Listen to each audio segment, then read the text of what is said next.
Took me a while to find you. What do you want? I need a pilot and your fighting skills. Hello, welcome to Premier Scene. I'm Claire Bueno as monsters and robots come head-to-head at the European premiere of Pacific Rim. Prepare for neural handshakes. Initiating neural handshake in 4, 3. Neural handshake. Initiated. Release for drop. What an exciting project for an actor to become a part of. Yeah, isn't it just? I mean, when you kind of get the script for something like this, you kind of go, really? Really? And then you see the name Guillermo Del Toro and you go, really? I actually co-wrote the screenplay.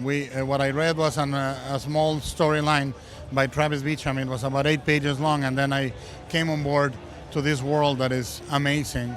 And I think audiences are going to be incredibly surprised when they see the film. It was a really cool idea. I love because the robot, have to connect each other. They have to become one. Like, bad or good. It's really cool idea. I love that idea. So that's one of the special reasons for this movie. It's beyond my wildest dreams.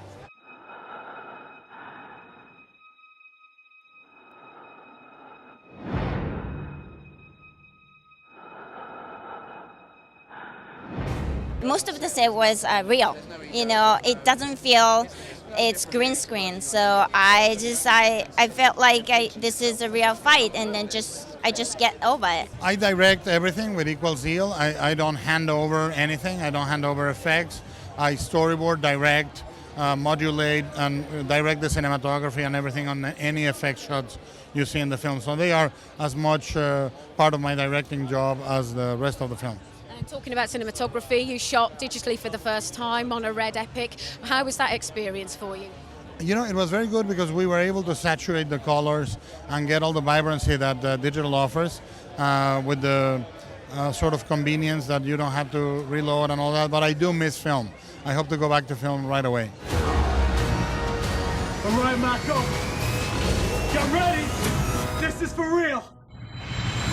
It's the classic hero's journey, It's a guy who's at the beginning of the film has experienced a great tragedy, and he has someone who comes into his life and offers him a second chance, but he, as the classic hero's journey demands, he refuses the call to action to begin with, and then gets convinced, and goes through a real journey of redemption. It's kind of classic stuff, but the classics are the best, When you're working with a director like Guillermo Del Toro, who's got such a vision, does that help you as an actor? Well, it's not so much about helping me as an actor as just that, you're in such. I know I was in such safe hands with Guillermo. I mean, he hadn't made a movie for a while, and so I knew that this thing was just going to explode out of him. And it's almost like I think the crowning achievement of his directing career so far. I mean, he's been thinking about this world and telling this story for 30 years, And this is unlike other directors that might get excited about the mythology of a film like this, or the the allegory that can be woven into the to the movie. Guillermo actually has a true passion for robots and monsters, and it really shows on screen. I mean, the world he created is so epic and original and exciting. It's a real achievement, I think. And when you talked about safety, one of the sets that you had to work on for the Compod was pretty highly suspended. How did that work for you? I mean, we were strapped into it, so there was no possibility of falling and hurting ourselves, but it was very, very grueling. I mean, these other guys will tell you, how hard it was and how painful and how brutally experienced it was. Like, it just was in there for 3 days. I did 27 days in there, and it was ultimately, I was in there 7 hours in the morning and 7 hours in the afternoon, so 14 hours a day on a treadmill, on an elliptical machine, working out, wearing a suit that weighed 40 pounds for 27 days. So it was by far and away the greatest physical challenge I've ever had in my life, but it was worth it, When Guillermo, calls and says, "Oh, do you fancy coming to do something?" You think about it for about 1 second and then you're there. So, very privileged to be working with him. To be honest, he's a genius. And playing a scientist. Yes. Can you tell us a little bit more about that and where he leans towards really to find his solution? Yeah, sure. I work with another scientist, Charlie Day, and we're sort of opposite ends of the spectrum. He's a biologist, I'm a statistician. Probability is my kind of expertise. And we're trying to work out ways of solving this big problem with the kaijus, and I think we do very well, 2,500 tons of awesome. I had the good fortune of meeting with Guillermo before I even read the script, and he showed me his artwork and his ideas, and so I already knew about the size and the scale and the scope. So getting to work with Guillermo and getting to work on such a massive and ambitious movie, that's what drew me in. And Guillermo is working. There's obviously an effects film, but it's also made as practically as possible as well. So how does that help you as a performer when you're on set? Well, it helped me immensely. There was very rarely any green screen. Anytime I came to set, Guillermo had built this gigantic set. He filled it with 500 extras. There were chickens and dogs, small brush fires. Cars were flying over my head and on springs. Someone was actually being electrocuted. It was wonderful. You go right into the environment and you hope you live through it. And with regards to your character, can you tell us more about him and the relationship that these two scientists have? Absolutely. Well, my guy is a sort of... he's a quirky guy. He struggles against the stereotype of a scientist, and he wants to be a rock star. And he thinks all these strong, macho guys in this world and in the world in general get all the credit for being our heroes. And he says sometimes the nerds can be the heroes. So he takes to the streets and he gets a bit courageous, and he comes through the other side, the victor. Is it nice as well to see a character that's like that could be so stereotyped? It breaks that mold, really. I think so, and I think it's nice to see the nerdy guy in a movie like this be so pivotal in saving the day.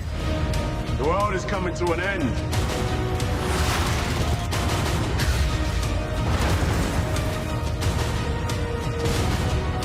Today we face the monsters that are at our door. Well, I play Chuck Hansen, and he is the last line of defense against the kaiju. At the end of all things, he's the last thing keeping humanity safe. And he pilots the strongest and best Jaeger out there, and he kind of kicks some ass. And what was expected of me was to put on 30 pounds of muscle and then work my behind off. It looks a very physical role. Was it? Yeah, it was an incredibly physical role, but that's what I like doing, so it worked out well for me. And there's a very interesting concept brought into the film called the drift. Can you explain a little bit more about that? The idea of the drift is that piloting a Jaeger was too much for one brain to handle, so drift space was formed, which is using a computer to link two minds together. Two pilots, one controlling the right hemisphere and one controlling the left hemisphere, and between them, using the neural bridge, they were able to create a mind powerful enough to pilot this robot. The drift. Two pilots melding memories with the body of the machine. The deeper the bond, the better you fight. Then it's a real life. I can't share everything with someone, but but this is the film. It's they have to, because they have to fight a monster. So I love this idea.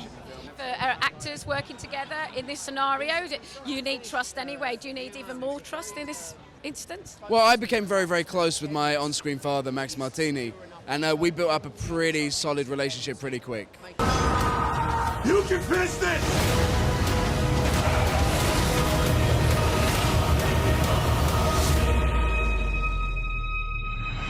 That's it from Premiere Scene for this evening, as our cast set adrift into the cinema as they go to the European premiere of Pacific Rim. Today we are canceling the apocalypse!